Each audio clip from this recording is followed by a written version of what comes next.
வணக்கம். காலை 10 மணிக்கு வந்த முக்கிய செய்தி. ஸ்டாலின் அதிர்ச்சி. ஒட்டுமொத்த திமுகவும் தோல்வியை தழுவியுள்ள நிலையில் கூட்டணி கட்சிகள் தற்பொழுது ஸ்டாலினை விட்டு விஜய் அவர்களுடன் செல்வதற்கான ஏற்பாடுகளை திருமாவளவன் மூலமாகவே தற்பொழுது நடைபெற்று கொண்டிருக்கிறது. திருமாவளவன் விஜயுடன் கூட்டணி வைப்பதற்கு சம்மதம் தெரிவித்து விட்டார். அது மட்டுமல்ல, கூட்டணி கட்சிகள் ஒட்டுமொத்தமாக திமுகவை விட்டு செல்ல போகிறது. இதுவரைக்கும் திமுகவின் அங்கமாக இருந்த விசிக, சிபிஎம், சிபிஐ, முஸ்லீம் லீக் போன்ற கட்சிகள் தற்பொழுது திமுகவை விட்டு சென்றால் அடுத்து என்ன நடக்கும் தெரியுமா? வருகின்ற தேர்தல்களில் அனைத்திலும் திமுக 3வது இடம்தான் பெறும். இதற்கு முன்னால் திமுக, அதிமுக என்ற நிலைமை உருவானது. ஆனால் இனியும் தமிழ்நாட்டில் விஜய், எடப்பாடி இவர்களுக்கிடையேதான் போட்டி உருவாகும். தமிழ்நாட்டில் திமுகவின் நிலைமை முடிந்துவிட்டது என்ற தகவலும் சமூக வலைதளங்களில் கூறப்படுகிறது. தனி பெரும்பான்மை தமிழ்நாட்டில் 118 தொகுதிகளை பெற வேண்டும். தமிழ்நாட்டில் விஜய் அவர்கள் 108 தொகுதிகளை தற்பொழுது வெற்றியடைந்துள்ளார். மேலும் கூடுதலாக 10 தொகுதிகள் தேவைப்படுகிறது. மேலும் காங்கிரஸ் 5 தொகுதிகளை வைத்திருக்கிறது.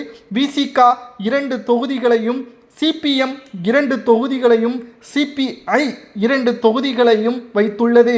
இவர்கள் விஜய்க்கு ஆதரவுகளை கொடுத்தால் தமிழ்நாட்டில் விஜய் அவர்கள் முதல்வராக பொறுப்பேற்பதில் எந்த ஒரு சிக்கலும் வராது.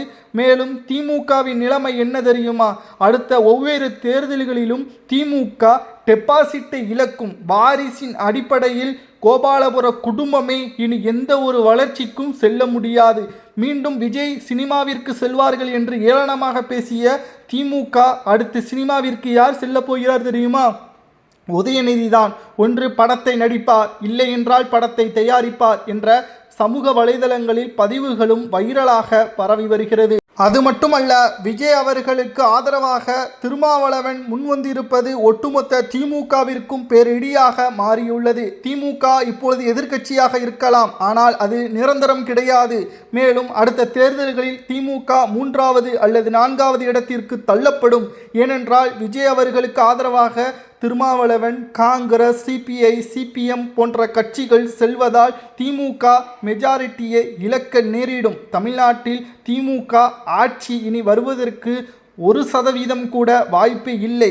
ஏனென்றால் திமுக ஒரு முறை தோல்வி, அதிமுக ஒரு முறை வெற்றி. இப்படி இருந்தால் பிரச்சனை இல்லை.